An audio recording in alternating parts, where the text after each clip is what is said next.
Get to your top stories right now. A daycare in Savage is shut down after the death of an infant. And police are now asking other parents with children at that center to keep a close eye on their children as well. It comes as we learn a second child from the center is suffering from similar symptoms. Our Barrett Leone joining us from the live desk with what we know so far. Barrett?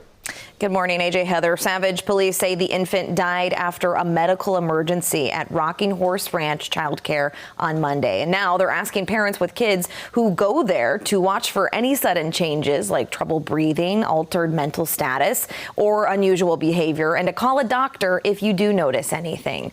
Now, the state suspended the daycare's license after learning 2 infants had respiratory distress in recent days, one Friday, the other Monday. An autopsy will determine what caused the child's death Monday. Records show the daycare had multiple violations earlier this year, ranging from unclean bathrooms to hazardous objects being accessible to children. However, records also show those issues were corrected. State Representative Nolan West says it's an example of why cameras should be required in daycares.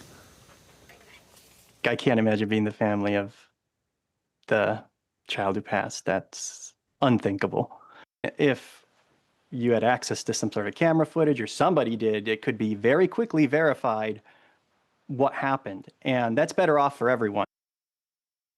Now, West proposed a bill to require cameras in all infant and toddler daycare rooms. This was after his own daughter was abused at a Blaine daycare. The legislature only passed part of that measure, requiring cameras in centers with active maltreatment violations. Savage police are continuing this investigation. All right, our Barrett Leone with the update from the live desk. Barrett, thank you. We are also continuing to follow a battle between a Minneapolis property owner and the city over one homeless encampment. So the encampment, it's over on Lake Street. It was the site of a mass shooting last week. It will now stay shut down even longer following a new court order. The judge said that the property owner shall not allow a homeless encampment on any property that owner has in Minneapolis until further orders from the court. And we were there as Minneapolis crews cleared the Lake Street site after the shooting last week. 1 person was killed, 6 others were injured. The property owner, Hamoudi Sabri, has waged a months-long battle with the city over the encampment. Sabri claims he's helping the homeless when the city would not. Tuesday, he said, quote, "My next legal strategy must also hold the city accountable for its profound dereliction of duty and care in public health and safety." Mayor Jacob Fry said the judge made the right call, adding, quote, "Encampments not for residents are not safe for residents, neighborhoods, or surrounding businesses." New this morning, an 18-year-old is now charged, is accused of firing shots last week near a lecture hall on the University of Minnesota campus. This happened Thursday night. It was near Rapson Hall.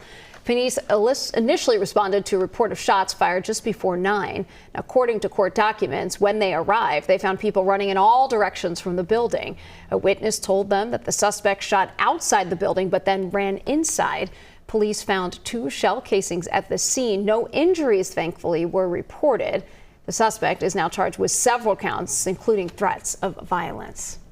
So President Trump has changed his stance on the war between Russia and Ukraine. And his comments came after his address at the United Nations General Assembly on Tuesday. In his address, the president said the U.S. is in a golden age while dishing out criticism to the rest of the world. The president also slammed migration and green energy policies, especially in Europe. He also questioned the purpose of the United Nations.